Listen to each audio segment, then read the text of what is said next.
Hello students, welcome to lecture 7 of bridge course. Last day हम लोगों ने concentration terms के बारे में समझा। Molarity, molality, mole fraction, mass percentage, ये सारे टर्म्स देखे और कैसे उसका बेसिक एप्लीकेशन करना है ये भी समझा। और सब पे आई गेस हम लोगों ने एक एक क्वेश्चंस भी किए थे। आज हम लोग इन टर्म्स को थोड़ा और डिटेल में समझेंगे, कुछ और नए फॉर्मूलाज भी अंडरस्टैंड करेंगे और कैसे इन टर्म्स को इंटरप्रेट कर सकते हैं ये भी समझेंगे। इंटरप्रिटेशन एक बहुत ही इंपॉर्टेंट स्किल है जो आप क्लास 11th 12th में लर्न करते हो और थ्रू आउट लाइफ इसको यूज करोगे। तो अगर आप किसी बहुत ही अच्छे entrance exam like JEE advance, JEE mains, NET ऐसे कोई एग्जाम दे रहे हो तो इंटरप्रिटेशन आपके लिए बहुत हेल्पफुल हो सकता है। तो आइए स्टार्ट करते हैं। आज सबसे पहले हम लोग एक क्वेश्चन समझेंगे मिक्सिंग प्रॉब्लम्स के बारे में और डाइल्यूशन के बारे में। तो डाइल्यूशन क्या होता है ये देखते हैं। डाइल्यूशन, तो जैसे मान लीजिए कि आपने एक गिलास पानी लिया और उसमें एक चम्मच चीनी मिला दी और उसको घोला, और जब आपने उसको टेस्ट किया तो आपको लगा बहुत मीठा हो गया है। तो अभी क्या कर सकते हैं, चीनी तो निकाल नहीं पाएंगे, वो तो मिक्स हो गया है। तो आप उसमें और पानी मिला सकते हैं। उस ग्लास ऑफ वाटर को एक बॉल में डाल दिया और उसमें थोड़ा और पानी ऐड कर दिया, तो इससे उस पानी की मिठास जो है वो कम हो जाएगी। बट चीनी तो कम हुई नहीं, शुगर जितना ऐड किया था वो तो उतना ही है, तो स्वीटनेस कैसे कम होगी? पर यूनिट वॉल्यूम शुगर का अमाउंट जो है कम हो गया। तो इसी प्रोसेस को हम लोग डाइल्यूशन कहते हैं। Process of addition of solvent to an existing solution is called dilution. Process of addition of solvent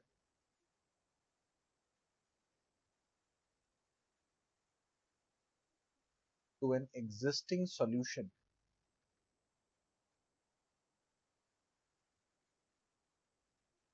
is called dilution.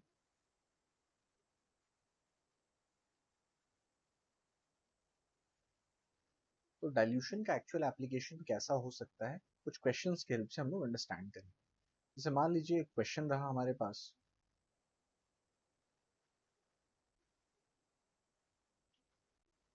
What volume of water, what volume of water must be added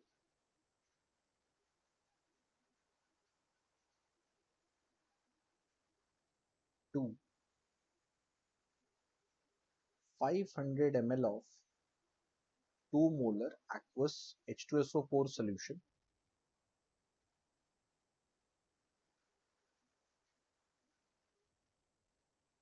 so that the concentration changes to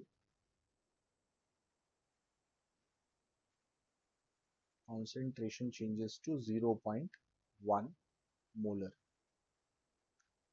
okay, तो question हमसे क्या पूछ रहा है, that what volume of water must be added to 500 ml of 2 molar aqueous H2SO4 solution so that concentration changes to 0.1 molar.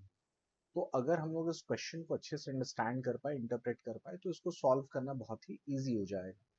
तो कैसे interpret कर सकते हैं ये समझते हैं हम लोग। सबसे पहले आपके पास एक सॉल्यूशन था ऑफ aqueous H2SO4 जिसकी वॉल्यूम है 500 ml and that is 2 molar. इसमें हमने कुछ वाटर मिक्स किया। कितना वॉल्यूम मिक्स किया वो नहीं पता, लेट से हम लोग उसको VML मान लेते हैं अभी के लिए। एंड इससे एक नया सॉल्यूशन फॉर्म हुआ जिसको हम लोग सॉल्यूशन 2 बोल सकते हैं, और जो पहला था दैट इज सॉल्यूशन 1 मान सकते हैं इसको। तो सॉल्यूशन 2 का वॉल्यूम हो जाएगा 500 plus VML, 500 plus VML। But इसकी मोलारिटी कितनी है, मोलारिटी है इसकी 0.1 मोलर। तो हमें ये पता करना है कि V की वैल्यू क्या होगी, कितना वाटर हम लोगों ने इसमें मिक्स किया है। तो देखिए बहुत बार क्या होगा, जब आप बुक को रीड करोगे तो बुक में सॉल्यूशन जो होगा वो बहुत ही आइडियलिस्टिक वे में होता है, तो वो सोचने का प्रोसेस बहुत बार वैसा नहीं होता है। ठीक है, तो इस क्वेश्चन में हम लोग सोचना स्टार्ट करेंगे तो कैसे अप्रोच करेंगे उसको समझते हैं पहले। जैसे सॉल्यूशन 2 में गए और सॉल्यूशन 2 में V का वैल्यू है, V दिया हुआ है हमारे पास, और वाटर के पास V है। पहले सॉल्यूशन में V नहीं दिख रहा है, हमें V फाइंड करना है। तो वाटर या सॉल्यूशन 2 में से किसी एक का इक्वेशन कुछ लिखने का ट्राई करेंगे। वाटर के लिए तो कोई इक्वेशन हो नहीं सकता है, बट सॉल्यूशन में मोलैरिटी का इक्वेशन लिख सकते हैं। तो पहला स्टेप हमारा होना चाहिए, मोलैरिटी का इक्वेशन जब लिखे हम लोग सॉल्यूशन 2 के लिए, that is 0.1 is equal to number of moles of H2SO4, number of moles of H2SO4 divided by volume of solution, that is 500 plus V, और since ये ml में है तो into 1000. ये पहला इक्वेशन बन गया, ठीक है. लेकिन अब इसमें V तो अननोन है और N of H2SO4 भी अननोन है. तो आप सोचिए कि जो आपने शुगर मिक्स किया था वाटर में, जब उसको बाउल में डाला और उसमें पानी मिक्स किया, तो शुगर तो जितना पहले था उतना ही रहा, वो तो चेंज हुआ नहीं. तो वैसे इस सॉल्यूशन में H2SO4 जितना पहले सॉल्यूशन में है, सेकंड सॉल्यूशन में भी तो उतना ही होगा, उसका अमाउंट चेंज होने वाला नहीं है. तो पहले सॉल्यूशन का H2SO4 अगर हम लोग निकाल पाते तो उसको बहुत ही इजीली यहाँ पर यूज कर पाएंगे. तो क्या कर सकते हैं इसमें, दैट सेकेंड स्टेप में हम लोग सॉल्यूशन 1 के पास जाएंगे. इसकी मोलैरिटी 2 दी हुई है, number of moles of H2SO4 divided by volume that is 500 multiplied with 1000. तो इसको जब आप सॉल्व करते हो, N of H2SO4 will be equal to, यहाँ वैल्यू हो गया 2 into 500 upon 1000, that is equal to 1 mole. Okay, तो जितना मोल H2SO4 का पहले सॉल्यूशन में है उतना ही मोल ऑफ H2SO4 सॉल्यूशन के दूसरे केस में भी मिलने वाला है सॉल्यूशन के बाद. तो स्टेप 3 इसके बाद वापस हम लोग सॉल्यूशन 2 में जाएंगे और जो अननोन N of H2SO4 था उसको वहां पुट कर देंगे. तो 0.1 is equal to N of H2SO4 1 divided by 500 plus V into 1000. इसको सिंप्लीफाई करेंगे थोड़ा सा, तो 0.1 multiplied with 500 plus V is equal to 1000. This means 50 plus 0.1 V is equal to 1000. 50 को उस तरफ ले जाएंगे आप, तो 0.1 V will be equal to 950. So V will be equal to 950 divided by 0.1. इसको सॉल्व करने पे we are getting 9500 ml. 9500 ml. तो उसका मतलब है सॉल्यूशन में हमें 9500 ml मिक्स करना पड़ेगा, ऐड करना पड़ेगा, ताकि जो कॉन्सेंट्रेशन हमारा 2 मोलर था वो वहां से चेंज होकर के 0.1 मोलर पे चेंज हो जाए. Okay, so therefore 9500 ml of water should be added.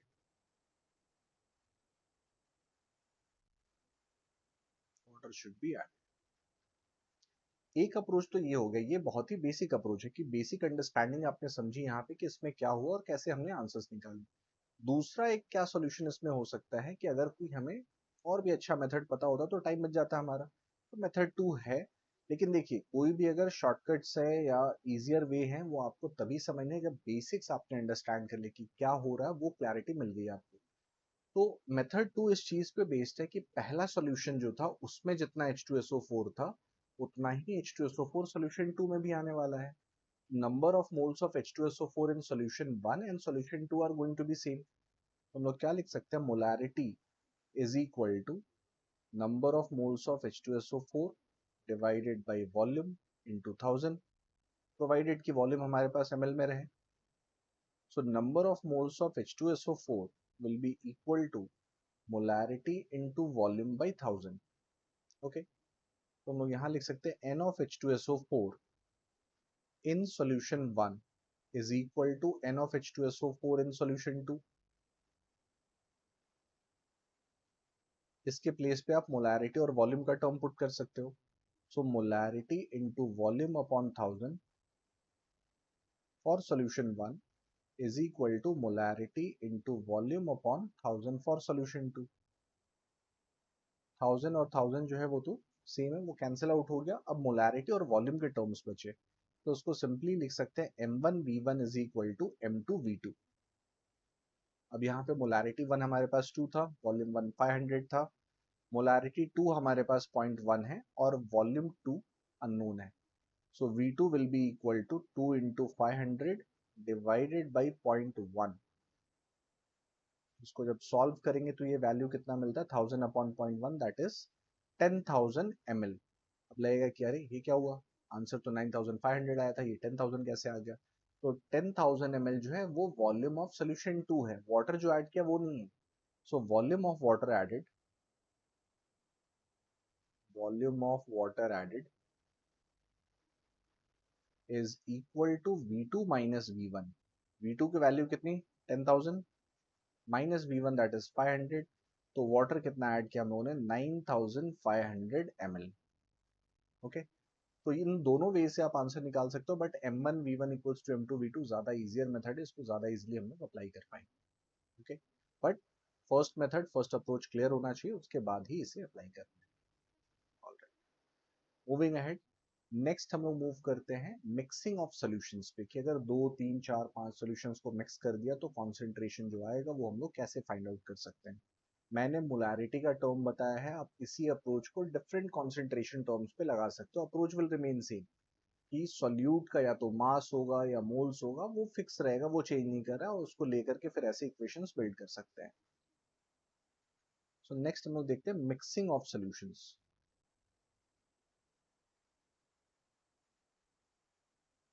तो अगर सॉल्यूशन को मिक्स किया, तो प्रैक्टिकली सोचिए कि आपके पास दो ग्लास है, इक्वल वॉल्यूम ऑफ वाटर आपने लिया, एक में आपने चीनी 1 चम्मच डाली और दूसरे में 2 चम्मच डाली।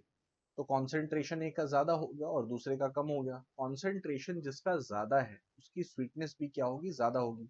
कॉन्सेंट्रेशन जिसका कम है, स्वीटनेस उसकी कम होगी।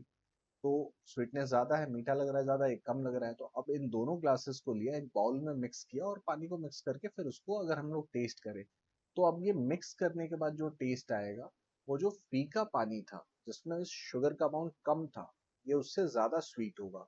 बट वो ज्यादा मीठा पानी जो था जिसमें शुगर का अमाउंट ज्यादा था, ये उससे लेस स्वीट होगा। इसका मतलब कि अगर दो सॉल्यूशंस को मिक्स करते हैं हम लोग, तो कॉन्सेंट्रेशन उन दोनों के कहीं बीच में आता है, ना तो उनके इक्वल ना ही उनसे बियॉन्ड। यानी जो कम स्वीट था उससे कम नहीं हो सकता, और जो ज्यादा था उससे ज्यादा नहीं हो सकता है। ज्यादा वाले से कम और कम वाले से ज्यादा, सॉल्यूशन ऐसा बनेगा। तो रेंज पता चल गया आपको कि अगर मैंने 1m और 2m को मिक्स किया तो आंसर 1 और 2 के बीच में होगा, बट कितना होगा वो फाइंड करना पड़ेगा।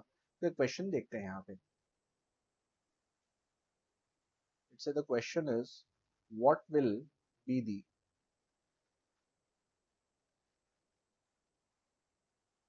molarity of a solution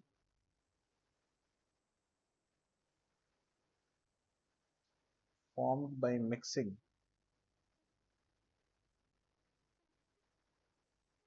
800 ml of 2m aqueous H2SO4 and 1200 ml of 3m aqueous H2SO4। Okay, तो हमें मोलारिटी यहाँ पे फाइंड करनी है। दो सॉल्यूशंस दिए हुए हैं, उनको मिक्स किया और तीसरा सॉल्यूशन जो बना, कॉन्सेंट्रेशन क्या होगा ये फाइंड करना है। तो पहले इसको विजुलाइज करने के लिए थोड़ा सा ड्रॉ कर लेंगे हम लोग। सॉल्यूशन 1, ये 2 मोलर है और इसका वॉल्यूम हमारे पास है 800 ml, प्लस सॉल्यूशन 2, ये हमारे पास 3 मोलर है और वॉल्यूम इसका 1200 ml। इन दोनों को जब मिक्स किया तो एक नया सॉल्यूशन बना, सॉल्यूशन 3। ना सॉल्यूशन 1 सॉल्यूशन 2 मिक्स करने पे उनका मास मिक्स होगा, वॉल्यूम मिक्स होगा, और वो ऐड होकर के वैल्यूज आ सकते हैं, बट मोलारिटी तो ऐड होकर नहीं आएगी, 2 + 3 5 नहीं हो जाएगा वहां पे। तो वॉल्यूम हम लोग लिख सकते हैं 200 + 800 will be equal to 2000 ml। 2000 ml। Molarity हमें नहीं पता है, वो फाइंड करनी है। सोचना कहाँ से स्टार्ट करेंगे, जो फाइंड करना है उससे स्टार्ट करते हैं। So molarity of solution 3 is equal to number of moles of H2SO4 divided by 2000 into 1000।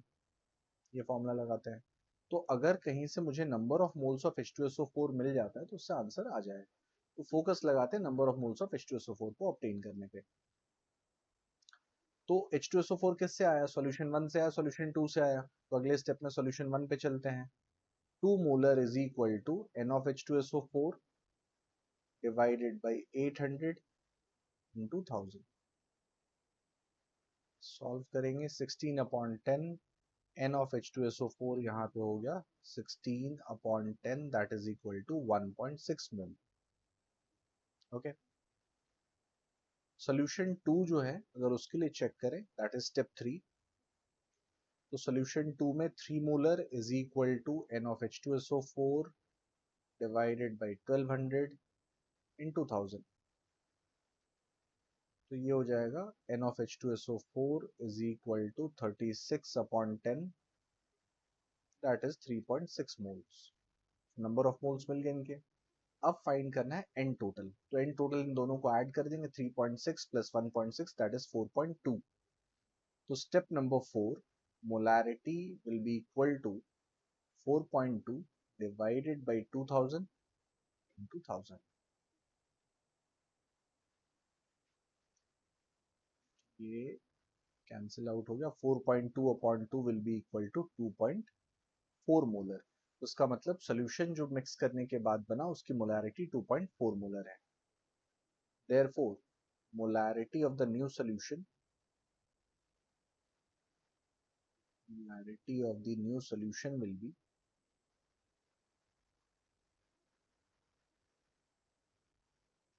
2.4 molar।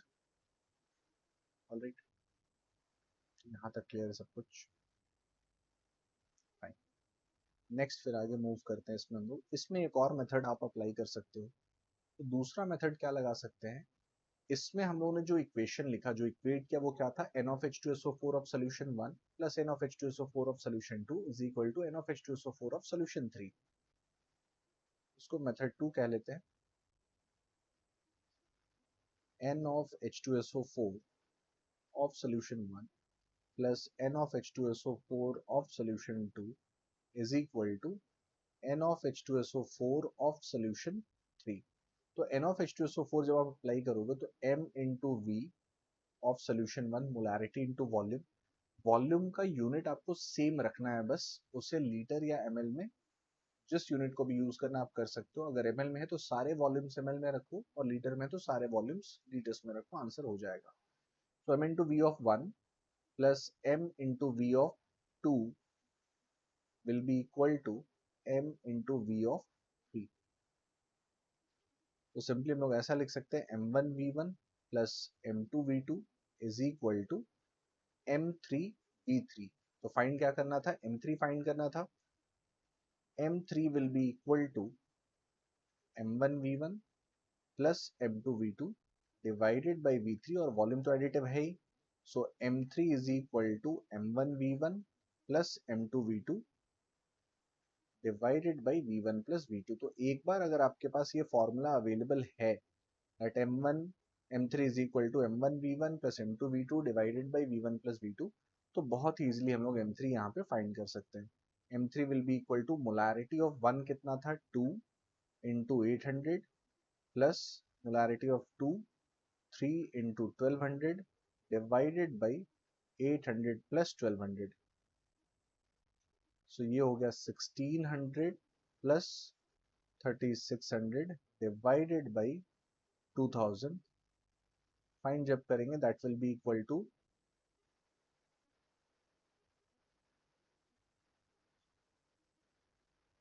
3600 और ये 16, सेम ही वैल्यूज हम लोगों ने यहाँ पे फाइंड किए थे। और यहाँ पे हमसे थोड़ी सी मिस्टेक हो गई है, ये 4.2 नहीं 5.2 आना चाहिए। 1.6 और 3.6 अगर आप ऐड करते हो it should be equal to 5.2, और 5.2 अगर ये है तो ये 2.6 हो जाएगा। 2.6m आना चाहिए, तो answer should be 2.6m not 2.4m। Calculation थोड़ा सा मिस्टेक था वहां पे। तो यहाँ अगर हम लोग देखें तो 1600 plus 3600 that is equal to 5200 divided by 2000, so 52 upon 20 या 26 अपॉन 10, तो 2.6 मोलर वैल्यू यहाँ पे आंसर आएगा। ओके, तो ये ज्यादा इजियर मेथड है, इससे बहुत इजीली आप आंसर्स ऑब्टेन कर सकते हो। कैलकुलेशन मिस्टेक्स ध्यान देने हैं, बिल्कुल हो सकता है एग्जाम में, तो ये मिस्टेक्स ना हो, आप ऑब्जर्व करो उस चीज को। और एग्जाम में प्रेफर्ड यही है कि ये वाले जो टर्म्स मैंने बताया M3 का जैसे बताया यही अप्लाई किया जाए तो ज्यादा बेटर होगा। ओके, तो इसमें क्या किया कि सॉल्यूशंस हमारे पास तीन थे, सॉल्यूशन 1, सॉल्यूशन 2, सॉल्यूशन 3। सॉल्यूशन 1 और 2 को मिक्स किया, सोल्यूशन 1 में जितना H2SO4 है प्लस सोल्यूशन 2 में जो H2SO4 है ये कंबाइन होकर सोल्यूशन 3 में जा रहा है। तो सोल्यूशन 1 2 का अगर H2SO4 के मोल मिल गए तो सोल्यूशन 3 में कितना H2SO4 है ये पता चल गया। वॉल्यूम एडिटिव है ही, वॉल्यूम हम लोगों ने ऐड कर दिया और उसके बाद फॉर्मूला में पुट करके आंसर निकालेंगे। रेंज हमें ये पता होना चाहिए that range is in between 2 and 3। Answer 2 और 3 के बीच में आना चाहिए। अगर कभी आंसर इससे डेविएट होता है या इनके इक्वल आता है मतलब कुछ तो मिस्टेक हुई है। अभी जब हम लोगों ने यहाँ पे सॉल्व किया तो मिस्टेक तब भी हो गई। 4.2 by 2 is not equal to 2.4। Okay, तो कभी कभी ऐसा मिस्टेक हो सकता है, आपको ध्यान देना है कि ऐसी गलतियां ना हो एग्जाम में। Okay, moving ahead. नेक्स्ट हम लोग इसमें देखते हैं इंटरप्रिटेशन। जो कॉन्सेंट्रेशन टर्म्स है उसको इंटरप्रेट कैसे कर सकते हैं। Interpretation of concentration terms.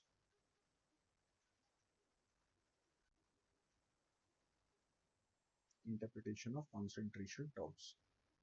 तो इंटरप्रिटेशन का मतलब है कि अगर मान लीजिए आपके पास कहीं पे मास परसेंटेज का टर्म लिखा हुआ है, okay, if there is mass percentage term written that mass percent of H2SO4 in its aqueous solution is 2%। तो अगर आप सिर्फ इतना इंफॉर्मेशन देखते हो तो इससे आप क्या इंटरप्रेट करते हो। तो इसका इंटरप्रिटेशन ये होगा that 2 gram of H2SO4 is present in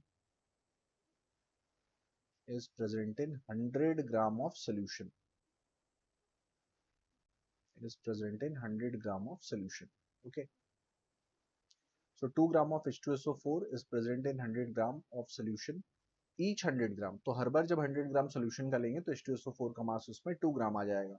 तो मास ऑफ सॉल्वेंट फिर आप फाइंड कर सकते हो इससे।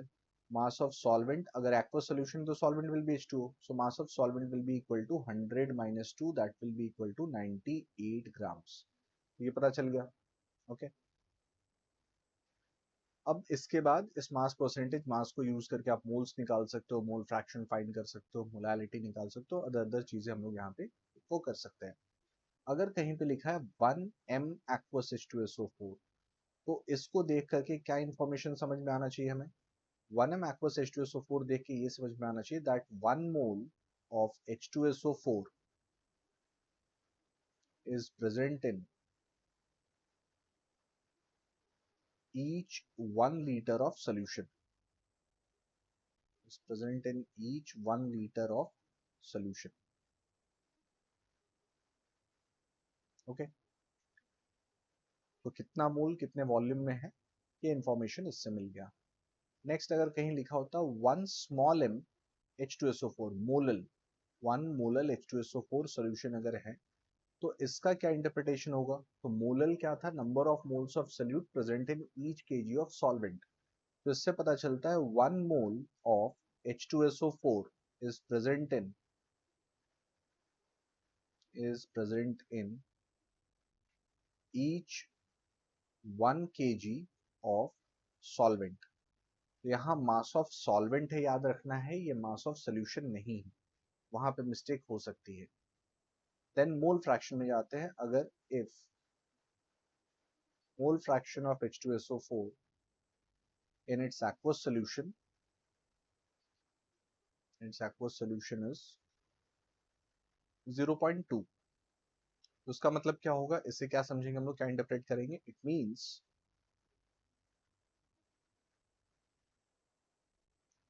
0.2 mole of 0.2 mole of H2SO4 is present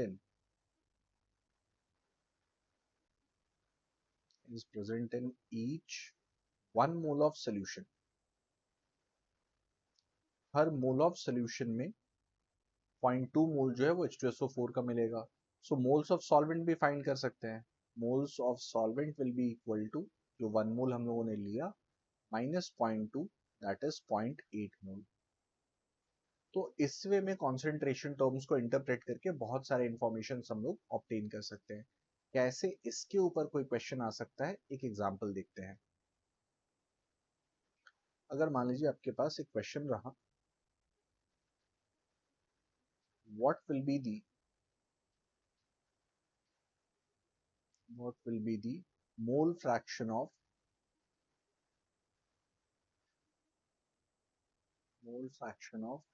one या mole fraction of H2SO4 in its aqueous solution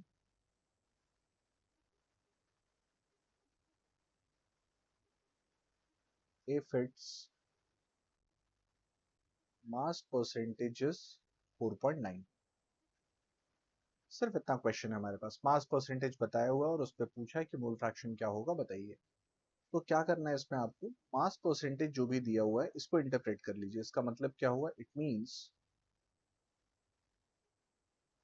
4.9 gram of H2SO4 is present in